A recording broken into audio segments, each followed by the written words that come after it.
La police de la pensée contre le révisionnisme chapitre 4. Du jugement de Nuremberg à la loi Fabius-Guessot. Par Éric Delcroix, avocat au barreau de Paris. Chapitre 4. Une loi de nature sacrée.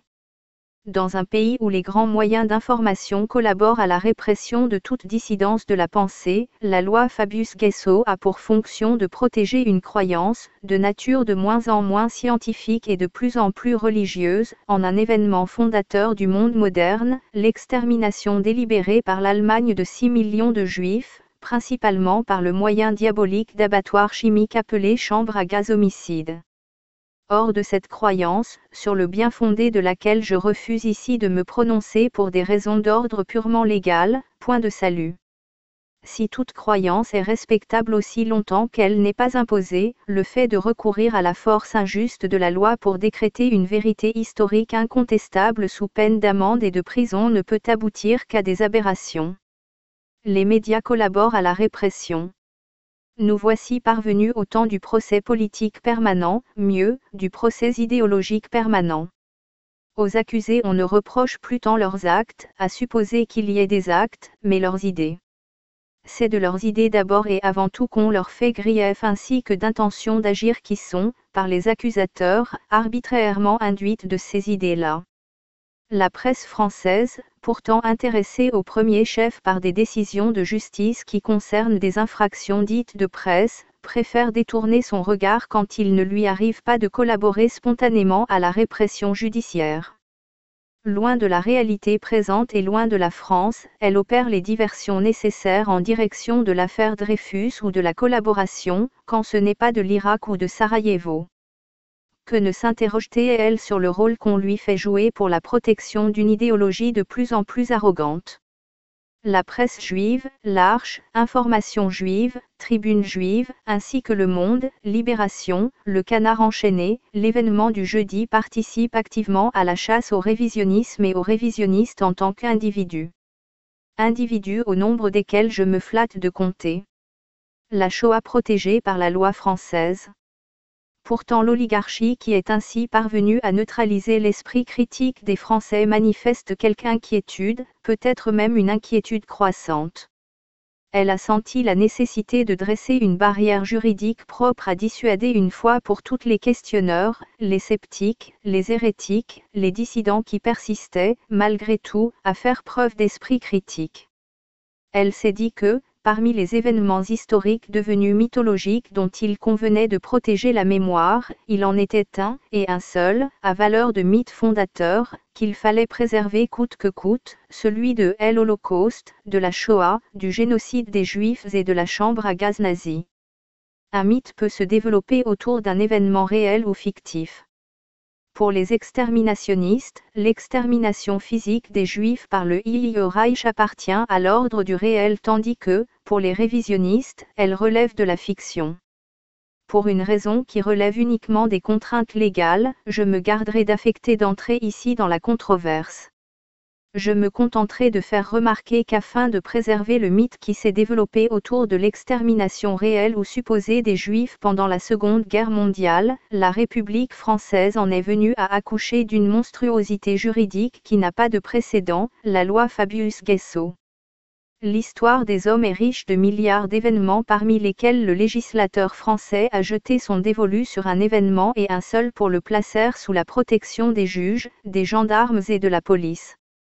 En France, cet événement bénéficie depuis 1990 d'un statut exorbitant, il est devenu intouchable.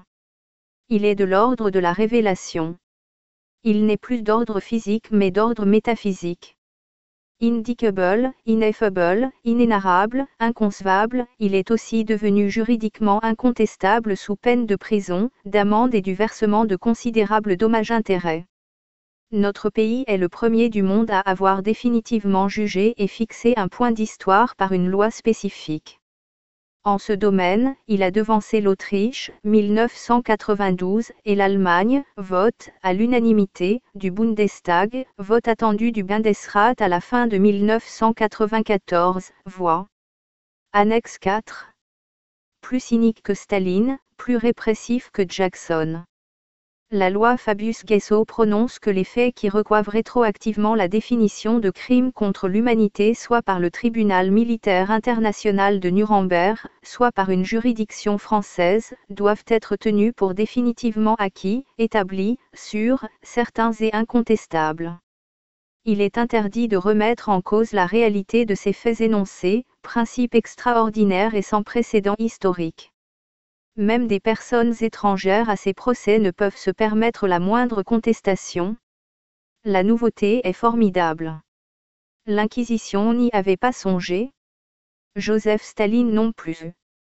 Nous voilà en présence d'une extraordinaire innovation, le dogme judiciaire.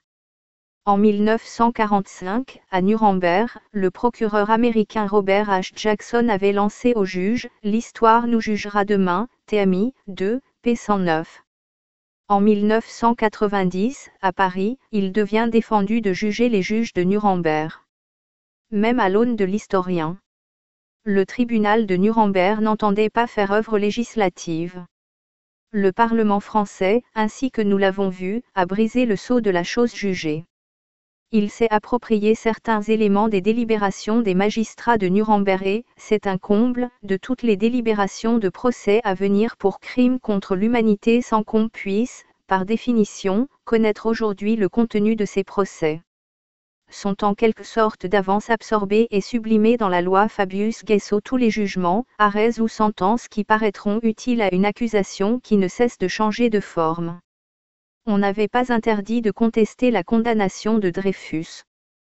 Comme les promoteurs de la loi antirévisionniste de 1990 ne font pas mystère de leur attachement à la mémoire du capitaine Dreyfus, on se permettra de leur suggérer que l'affaire Dreyfus aurait pu donner lieu à la proclamation d'une loi antirévisionniste.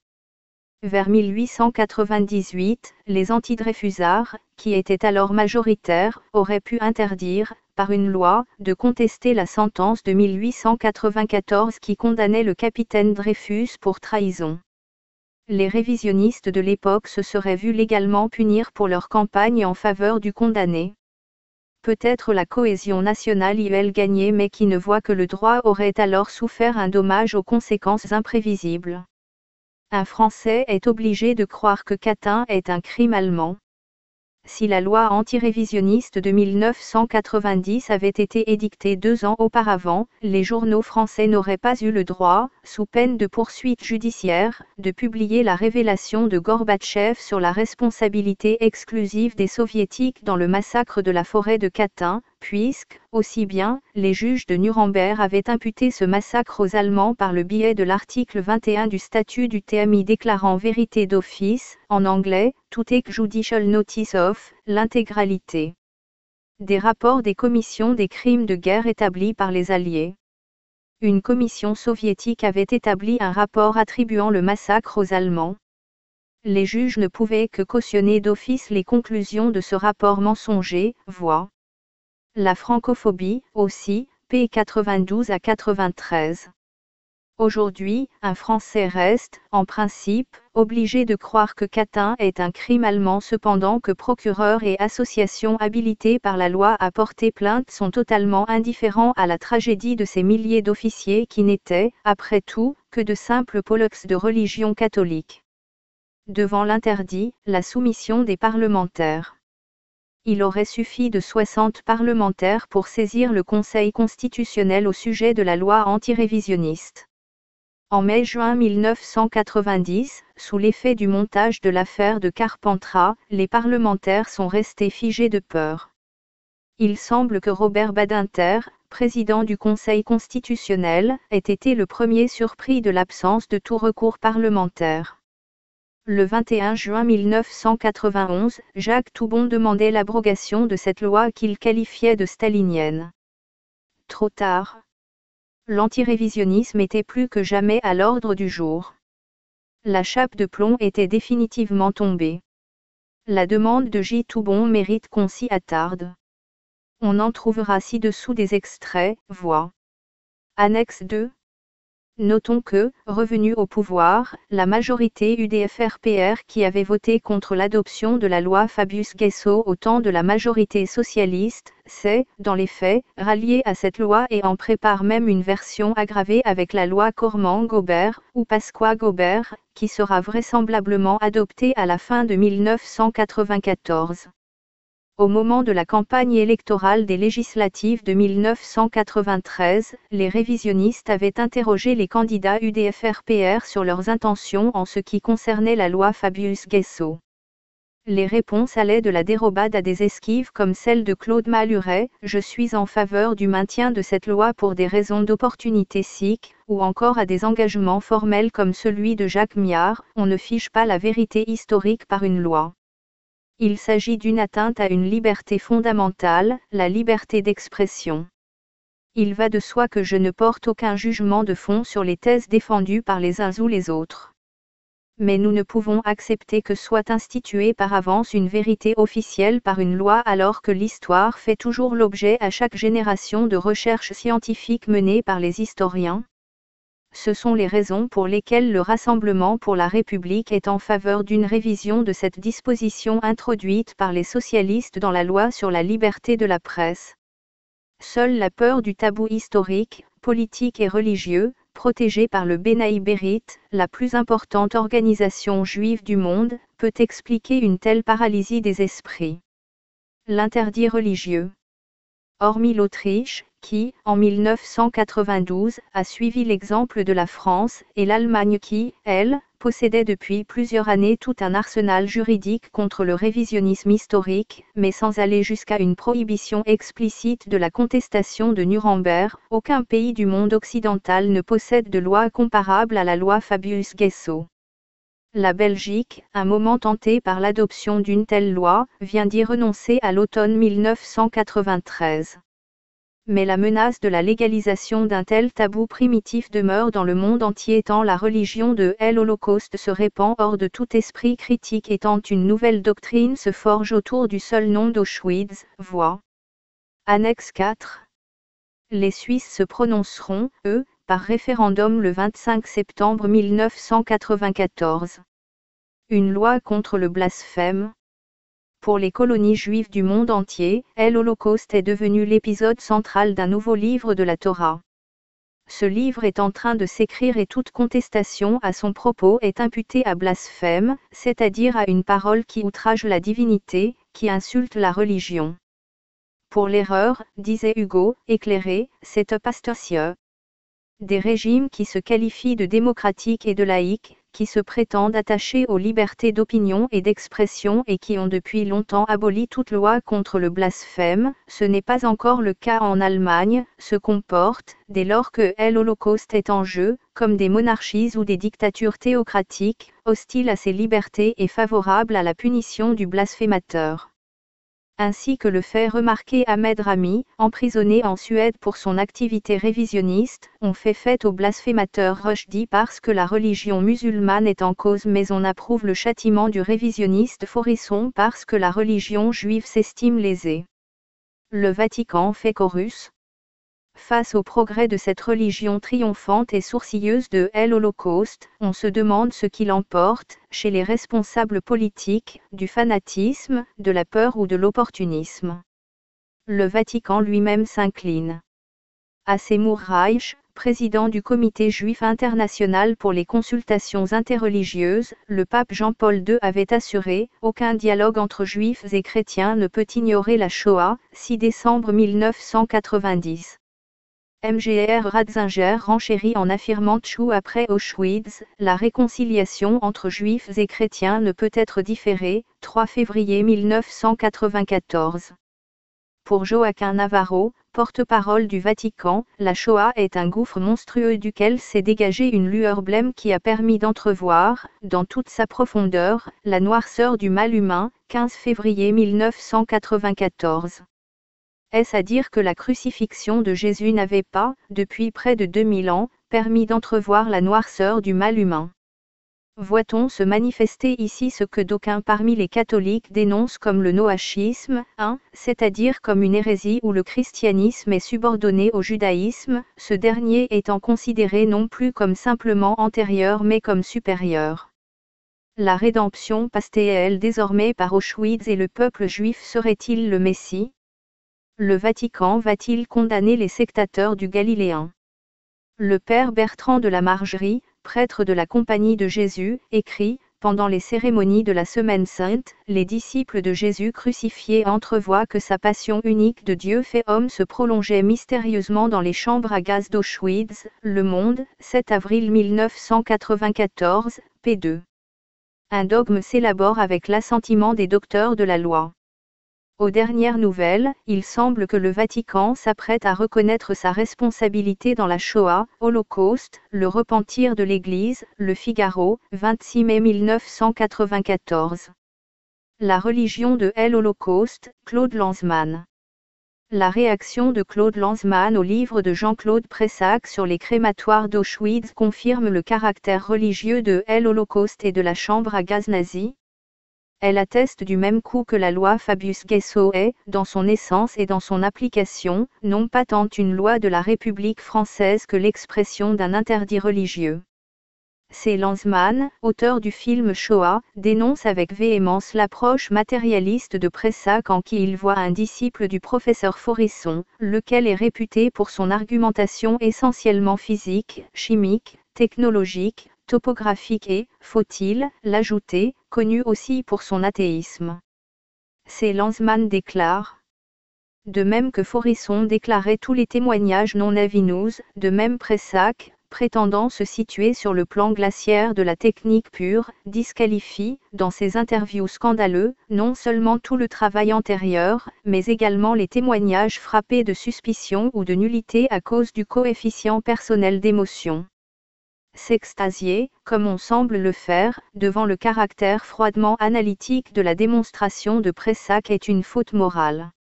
Je préfère les larmes du coiffeur de Treblinka dans Shoah aux documents Pressac sur les détecteurs de gaz. Ses larmes et sa parole étranglée sont le sceau même du vrai, il y a là plus de vérité que dans n'importe quelle preuve matérielle. Le Nouvel Observateur, 30 septembre 1993, p. 96.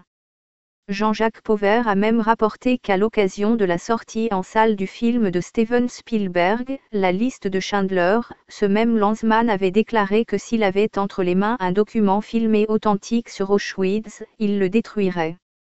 2. Déjà en 1979, le tabou édicté par Léon Poliakov et Pierre Vidal-Naquet. Dès 1979, Léon Poliakov, Pierre Vidal-Naquet, Pierre Chaunu et 31 autres historiens et intellectuels avaient signé, contre leur collègue Robert Faurisson, une déclaration qui, 11 ans plus tard, trouverait en 1990 son aboutissement juridique dans la loi Fabius-Guessot. Cette déclaration de 1979 poussait jusqu'à la sottise la plus naïve l'expression du terrorisme intellectuel.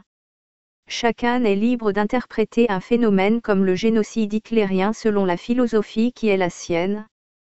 Chacun est libre de le confronter ou de ne pas le confronter avec d'autres entreprises de meurtre, antérieures, contemporaines, postérieures. Chacun est libre, à la limite, d'imaginer ou de rêver que ces faits monstrueux n'ont pas eu lieu. Ils ont malheureusement eu lieu et personne ne peut en nier l'existence sans outrager la vérité. Il ne faut pas se demander comment, techniquement, un tel meurtre de masse a été possible. Il a été possible techniquement puisqu'il a eu lieu. Tel est le point de départ obligé de toute enquête historique sur ce sujet. Cette vérité, il nous appartenait de la rappeler simplement, il n'y a pas, il ne peut y avoir de débat sur l'existence des chambres à gaz. Le Monde, 21 février 1979, p. 23. Le législateur, lui, a tenté de masquer l'intention terroriste mais, au fond, sa pensée ne diffère pas de celle qu'exprimaient si ingénument nos 34 historiens et intellectuels. L'ineptie de 1979 s'est faite loi en 1990 et, si la déclaration des 34 est inacceptable, la loi Fabius-Guessot, qui en est l'expression juridique, ne l'est pas moins. comme au temps de Lavoisier, donc, la République n'a pas besoin de savants. Cette loi n'est que de police et de censure. À ma connaissance, dans les nombreux procès intentés aux révisionnistes, pas un procureur, pas un avocat général, pas un substitut n'a émis en public la moindre réserve sur la loi Fabius-Guessot. Pourtant, si ces magistrats doivent obéissance aux gardes des sceaux et si leur plume et donc servent, leur parole, comme le prononce l'adage, est libre. Au contraire, Martin Valdés-Bullock sonne le tocsin contre le révisionnisme, qu'elle appelle négationnisme. 2 jours après la philippique du juge B. d'Arcos contre la bête immonde, ladite personne, premier substitut du procureur, prenait la parole à l'occasion de l'audience solennelle d'ouverture du tribunal de grande instance de Paris, le 12 janvier 1994, pour s'alarmer de la levée progressive des interdits. Sous le titre Le parquet de Paris appelle à la vigilance face aux révisionnistes, Le Monde, 14 janvier 1994, écrit que, pour ce substitut, face au phénomène récent de la banalisation du racisme dans les mentalités, face à la levée progressive des interdits, notre réponse judiciaire consiste à envoyer à tous un signe clair: notre société, quelles que soient ses failles, ses imperfections, voire ses turpitudes, n'acceptera pas la transgression de nos valeurs de tolérance et d'universalisme. Évoquant le rôle de la justice face aux organes de presse, quelle que soit leur audience, qui cultive le révisionnisme, Madame Bullock a indiqué: notre propos est d'empêcher la greffe de prendre, de saisir et d'éradiquer le mal. Tout en se félicitant de l'entrée en vigueur de la loi anti-révisionniste du 13 juillet 1990, qui sanctionne jusqu'à l'incarcération le délit de contestation de crimes contre l'humanité, elle a précisé: ne nous leurrons pas outre mesure. La réponse judiciaire au négationnisme, pour nécessaire qu'elle soit, n'est pas suffisante. Le substitut en a appelé à la sauvegarde de la mémoire, avant de conclure son exposé en traitant du problème très préoccupant des librairies, notamment à Paris, qui ne vivent que par et pour la diffusion de TTE, nourriture malsaine que constitue le racisme et sa variante, le négationnisme. Madame Bullock a suggéré une surveillance étroite et régulière de ces officines par la police, afin de permettre le déclenchement d'éventuelles poursuites. Née en 1953 et titulaire d'une maîtrise de droit, elle vient d'être élue vice-présidente de la Commission européenne contre le racisme et l'intolérance mise en place au Conseil de l'Europe. Elle vient également d'être élue, à Paris, au Conseil supérieur de la magistrature. Le bureau de censure du ministère de l'Intérieur porte le nom de Direction des libertés publiques SIC, il est dirigé par Jean-Paul Faugère, successeur de Jean-Marc Sauvé. Note 1. Noachisme, de Noah, Noé en hébreu, doctrine selon laquelle la révélation christique, ou le prophétisme mahométan, n'a nullement résilié l'alliance entre Dieu et le peuple juif, mais a permis aux gentils, non-juifs, d'avoir enfin une justification, cette justification supposant toutefois la subordination des non-juifs au peuple de Dieu, Messie et Rédempteur. Bref, la nouvelle alliance ne modifierait pas le rôle prédominant des enfants fidèles de Sem sur leurs frères infidèles, mahométans, mais surtout sur les enfants de Japheth et de Tchem.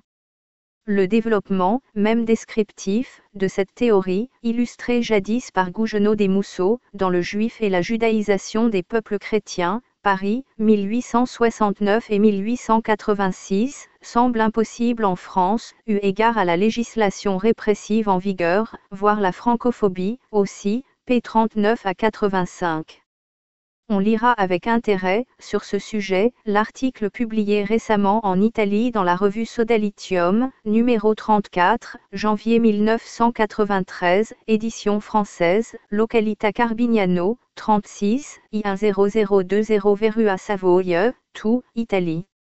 2. Jean-Jacques Pauvert, Nouveau, et moins nouveau, Visage de la censure, Les Belles Lettres, Paris, juin 1994, note p. 141.